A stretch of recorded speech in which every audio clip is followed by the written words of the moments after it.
Olá, meus amigos, tudo bem com vocês? Comigo tudo ótimo. Então a gente já passou, estamos no projeto Gabaritando Legislação, falando sobre a Lei de Imigração, o antigo Estatuto do Estrangeiro. Nós já vencemos o bloco 1, não é verdade? Que são as disposições preliminares. Vencemos também o bloco 2, das garantias, né, lá, das prerrogativas da migração. E a gente entra agora, então, no bloco 3. E esse bloco 3 é de extrema importância para a nossa prova. Já vou adiantar a vocês. Provavelmente esse bloco 3 vai ser fracionado também, assim como o bloco 2, certo? Talvez em parte A e parte B, talvez em parte A, parte B e parte C. Vamos ver como vai ser o deslinde, né, das nossas explicações. Bom, a gente vai ter agora aqui um capítulo 2. Um capítulo 2. Que é a situação dos documentos. Situação documental do migrante e do visitante. Certo? E aí nós vamos ter a seção 1. A seção 1 fala dos documentos de viagem. Os documentos indispensáveis para viajar. Certo? Esses são os documentos que a lei estabelece para que seja possível se deslocar de um país para o outro com base na lei de imigração. Vocês estão vendo um rol de 9 documentos. Esse rol, meus amigos, ele é um rol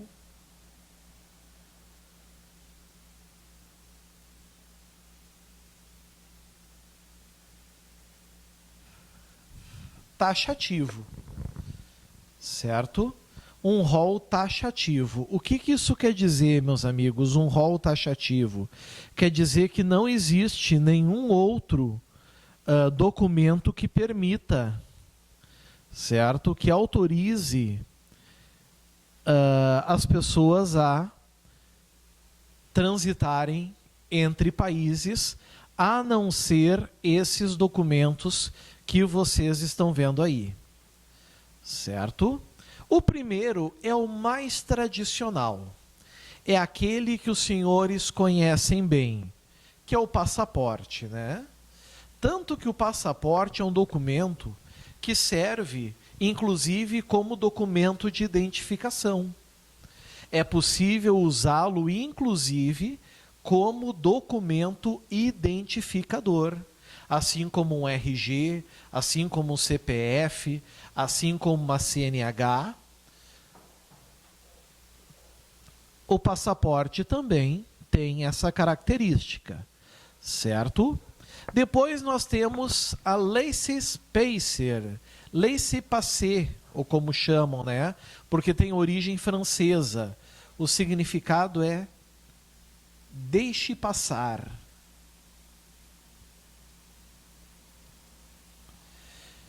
Isso aqui é um documento expedido pelo órgão da Polícia Federal para algumas pessoas que não têm documento hábil para fazer o trânsito de um país para outro. Respeitados os regulamentos, eles podem obter, certo, a laissez-passer. Laissez-passer, então, é um documento válido também, certo? Que seria aqui o número 2. 3. Autorização de retorno. É um documento que serve apenas para quê, amigos? É carimbado para que tu volte ao país de origem. Documento que serve para voltar ao país de origem. Não tem natureza de identificação. Certo? Salvo-conduto, pessoal. Salvo-conduto é um documento que não permite que tu fique aprisionado em algum lugar. Então, com esse documento, tu tem a liberdade de locomoção, podendo se deslocar para o outro país. 5. Carteira de identidade de marítimo. O marítimo, ele tem uma identidade própria, um documento próprio, certo? Expedido pela Marinha. E esse documento, ele é válido, assim como é válido um passaporte, como um laissez-passer, entendeu? E também faz parte desse rol taxativo que vocês estão vendo. Carteira de matrícula consular. Estamos falando dos cônsules, que representam interesses privados perante um outro país, não é verdade? Essa carteira de matrícula consular garante o trânsito do seu país que envia para o país que o recebe, para o país receptor, conforme a Convenção de Viena. Então, ele também é um documento de viagem. Isso é bastante importante que os senhores saibam, que os senhores dominam. Certo? Cuidem isso também, então, que é importante.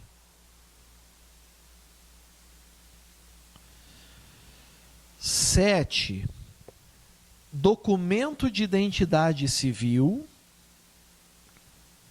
É um documento de viagem ou documento estrangeiro equivalente quando admitidos em tratado. Então aqui, o que eu quero que vocês cuidem é que não é um simples RG. Não se trata aqui, meus amigos, de um simples RG. Certo? Só fechar aqui.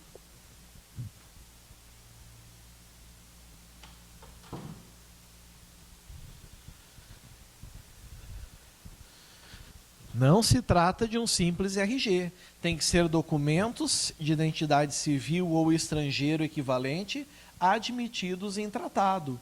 Então, nós temos que ver os tratados, as regras, as convenções internacionais e ver se esses documentos vão ser admitidos a título de viagem. Penúltimo, 8. Certificado de membro de tripulação de transporte aéreo. Aqui já não é uma carteira, né? Aqui, como diz o nome, é um certificado. Mas esse certificado é um documento de viagem. Aliás, para poder fazer parte da tripulação de transporte aéreo, tem que ter essa autorização aqui. Tem que ter necessariamente este certificado, obrigatoriamente. Por algum motivo, a porta não está ficando fechada. Eu vou fechar ela.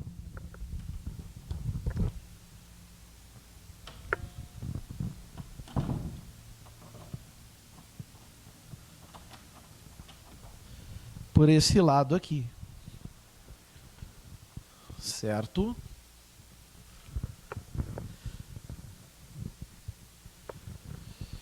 Nove. O 9, amigos, ele é residual. O 9 é residual.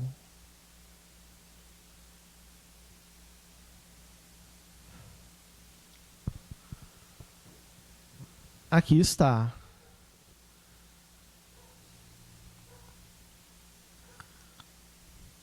O 9 é residual. Outros, por isso que eu sei, ó, outros que vierem a ser reconhecidos pelo Estado brasileiro em regulamento. Agora eu pergunto para vocês, com toda sinceridade e honestidade, algum regulamento, meus amigos, algum regulamento nos interessa aqui? Não, né? Nenhum regulamento nos interessa. Nenhum deles. Então é por esse motivo, é por essa razão, que basta a gente saber que são outros que vierem a ser reconhecidos pelo Estado brasileiro e em regulamento. Agora, o parágrafo 1º é importante. O parágrafo 1º eu vou sublinhar pelo grau de importância que ele possui, onde diz assim: os documentos previstos nos incisos 1, 2, 3, 4, 5, 6, 7, 8 não importa, mas e o 9, quando emitidos pelo Estado brasileiro, logo significa que esses documentos também podem ser emitidos pelo Estado estrangeiro, né? Certo? Por organizações estrangeiras. São de propriedade da União. Ou seja, a propriedade do documento não é da pessoa que porta, ela tem direito a portar. Mas a propriedade é da União. Certo? Olhem que interessante, o titular, ele só pode possuir e usar. Ele tem a posse, o titular, mas ele não tem a propriedade. A propriedade, é como se eu tivesse uma casa, mas eu deixasse alguém morar nela. É como se eu tivesse esse microfone e deixasse alguém usar, mas a propriedade é minha, certo? A posse e o uso que eu estou cedendo para alguém. A exceção é o documento de identidade civil ou estrangeiro, admitido em tratado, ou certificado de membro de tripulação de transporte aéreo. Pergunto a vocês, é uma boa questão para cair em prova? Eu vou dizer para vocês que é uma maravilhosa questão para cair em prova. Então a gente não pode errar, a gente não pode falhar nesse tipo de questão. Certinho? Muito cuidado então em relação a isso também. Certo, pessoal? Brilhou? Brilhou a estrela? Marquem, destaquem, anotem tudo que está nesse slide, pelo grau de importância que ele possui, certo? Anotem os conceitos e a gente vai seguir.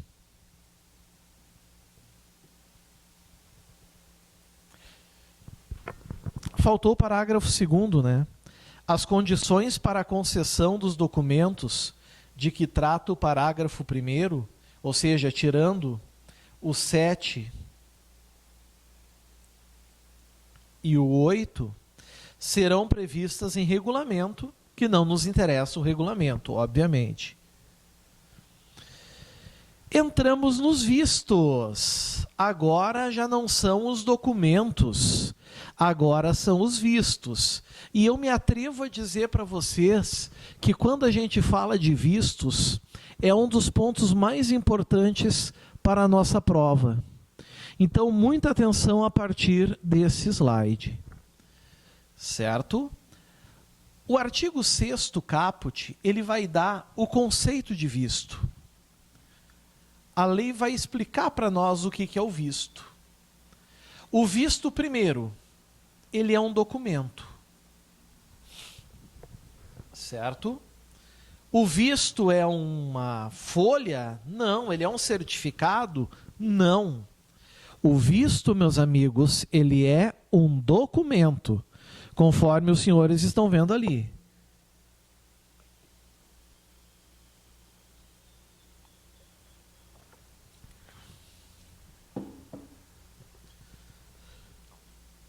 Certo? Que dá a seu titular, essa palavrinha aqui, vocês vão destacar com tudo que é cor, sublinhar, marcar com letras garrafais, expectativa de ingresso em território nacional. É importante, então, lembrar que expectativa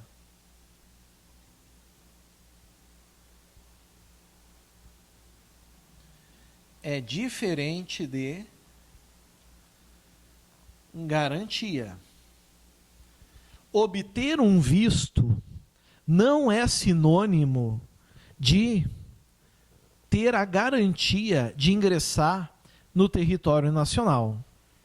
Não é a garantia, é apenas a expectativa, ou seja, significa que tu tem uma expectativa de direito, mas tu não tem um direito adquirido. Certo? É uma expectativa de direito, mas não é um direito adquirido. Então, muito cuidado em relação a isso. Vamos tomar esse detalhe como importante. O parágrafo único é vetado, então ele não nos interessa, não é verdade? Ninguém vai atrás dele para saber o que está escrito, não tem sentido. O artigo 7º diz quem é que vai conceder o visto. O visto será. Palavrinha será é norma impositiva. Não está escrito ali poderá ser. Está escrito ali será. Não é poderá ser, é será.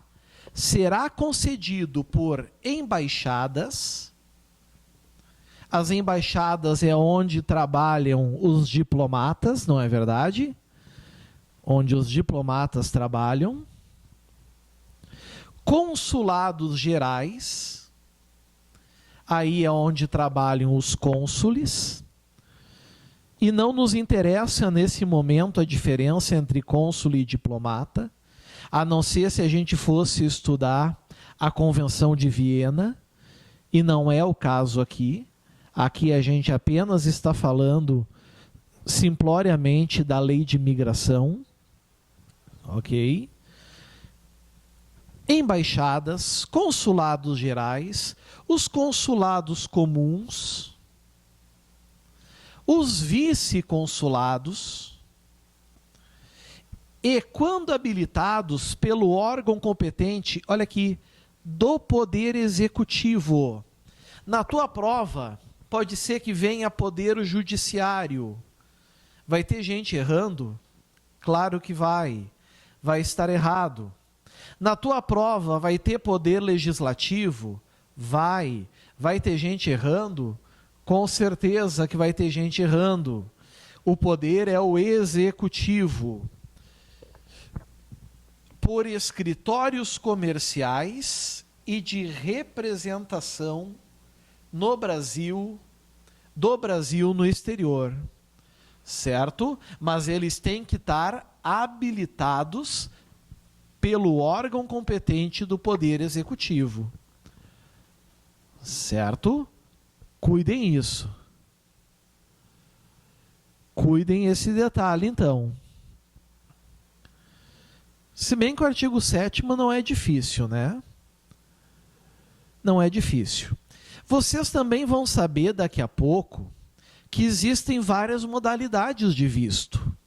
Aqui, o artigo 8º, aliás, o parágrafo único do artigo 7º já vai dar uma dica de alguns, que logo nós vamos saber do que se trata. Parágrafo único, excepcionalmente. Excepcionalmente quer dizer o quê? Exceção, fora da regra geral. Excepcionalmente, os vistos diplomático, oficial e de cortesia poderão ser concedidos no Brasil.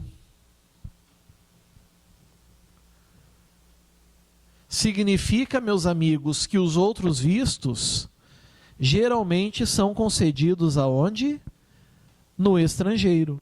Como, por exemplo, embaixadas, consulados, vice-consulados, ou seja, locais de representações estrangeiras.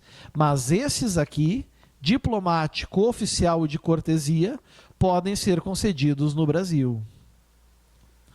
Certo? O artigo 8º, ele não traz uma obrigatoriedade. Olhem a palavrinha que ele diz. Poderão. A palavrinha é essa. poderão. Não é deverão, não é uma obrigatoriedade. Poderão ser cobrados taxas e emolumentos consulares pelo processamento do visto. Conhecendo o Brasil como a gente conhece, por exemplo, se for vistos concedidos no Brasil, será que vão ser cobradas essas taxas e emolumentos? Óbvio que sim, né, pessoal? A não ser que a gente esteja falando de imigrantes hipossuficientes, como a gente já viu em bloco anterior. Certo? Bom, artigo 9º fala sobre regulamento. Regulamento disporá sobre requisitos de concessão de visto. O que é preciso para conceder para obter um visto, bem como sua simplificação, inclusive por reciprocidade.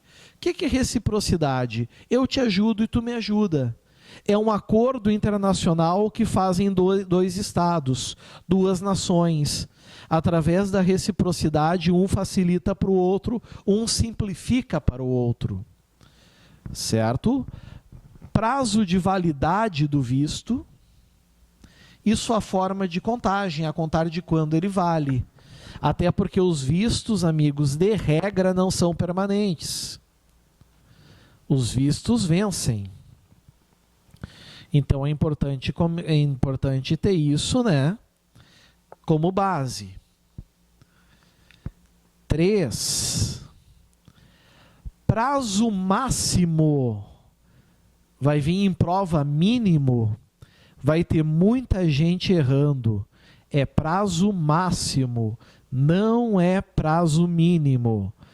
Prazo máximo para a primeira entrada e para a estada do imigrante e do visitante no país. Se é visitante, ele tem um prazo para ficar no país.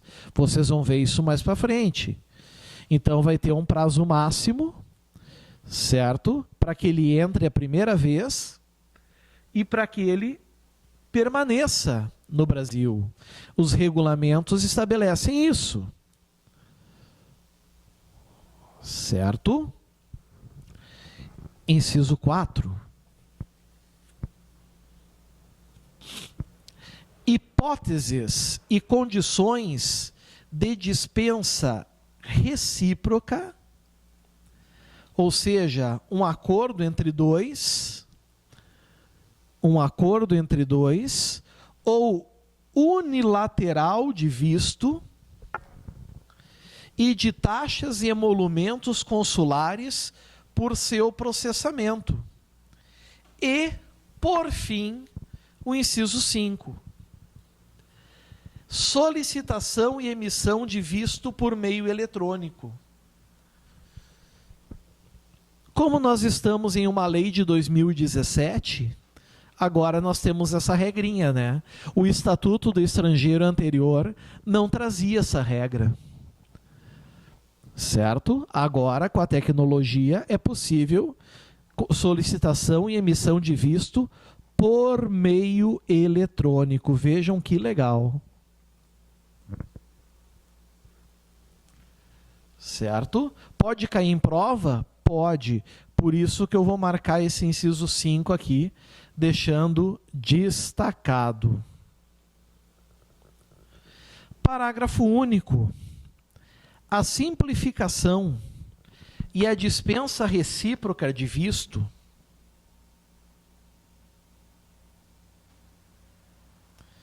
ou de cobrança de taxas e emolumentos consulares por seu processamento poderão ser definidas por comunicação diplomática. Ok. Se cair esse parágrafo único, é o texto expresso da lei. Não tem muito o que fazer, não tem muito o que falar. Ok? Não tem muito mistério aqui. Certinho, pessoal? Todo mundo pegou? Brilhou? Sem mistério? Anotem, por gentileza, tudo que está em vermelho. Destaquem, escrevam. Esse slide vai garantir vocês uma certa e boa tranquilidade.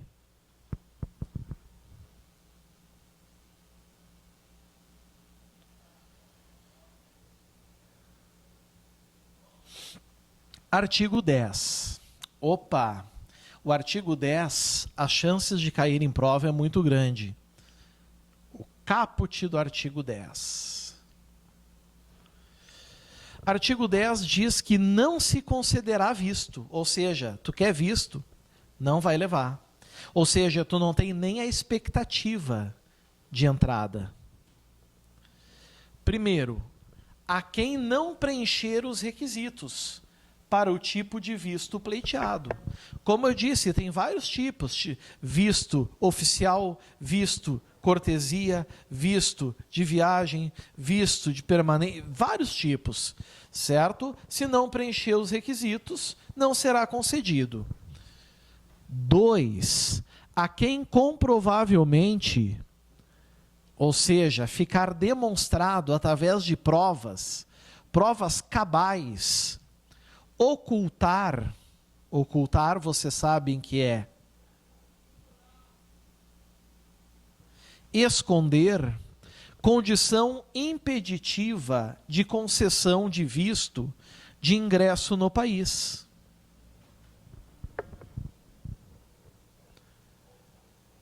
E 3, a menor de 18 anos.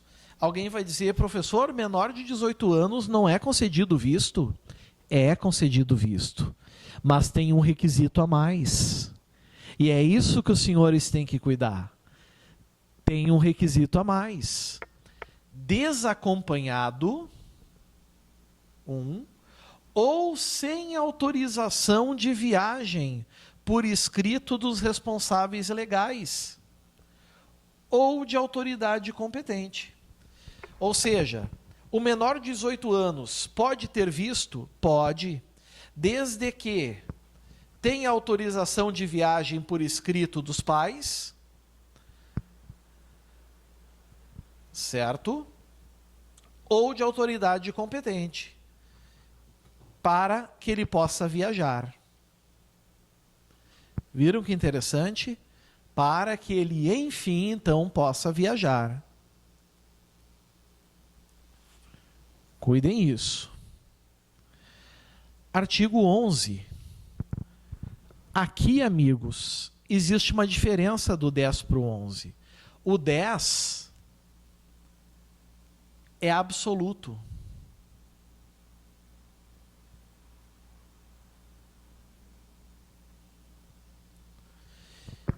E é alternativo. Não é preciso que os 3 ocorram ao mesmo tempo, basta um deles. O 11, meus amigos, é relativo. Porque aqui diz, não se concederá visto. O artigo 11, ele diz, poderá ser denegado visto a quem se enquadrar em pelo menos um dos casos de impedimento definidos nos incisos 1, 2, 3, 4 e 9 do artigo 45. Óbvio que nós não vimos ainda o que é o artigo 45, mas quem se enquadrar nessas hipóteses poderá ser denegado o visto. Mas aí fica como sendo o quê? Discricionariedade, não é verdade? É algo discricionário. Cuidem isso. Entramos no parágrafo único. A pessoa que tiver visto brasileiro denegado será impedida de entrar no país, enquanto permanecerem as condições que ensejaram a denegação. Então, houve um impedimento, falta uma condição. Até lá ela não entra. Regularizou, pode entrar. Fica fácil entender o que é, então, meus amigos, esse parágrafo único, né? Se cair esse parágrafo único na prova, o parágrafo único do artigo 11, eu honestamente acho muito difícil que alguns dos senhores acabem errando a questão. Honestamente, acho pouco provável. Mas, enfim, anotem por gentileza, destaquem, certo? Pode cair na prova de vocês. Se cair na prova, eu não gostaria que os senhores errassem, certo? Marquem, destaquem, por favor. Maravilha. A gente tem que seguir agora, né? É o nosso caminho. E nós temos agora a entrada do artigo 12. Todavia, amigos, a gente fecha a parte A do bloco 3. Nós vamos falar do artigo 12 a partir da parte B. Vamos tomar um cafezinho, um chazinho, dar uma relaxada. Logo, logo a gente entra na parte B. Certinho? Valeu, pessoal. Até mais. Tchau, tchau.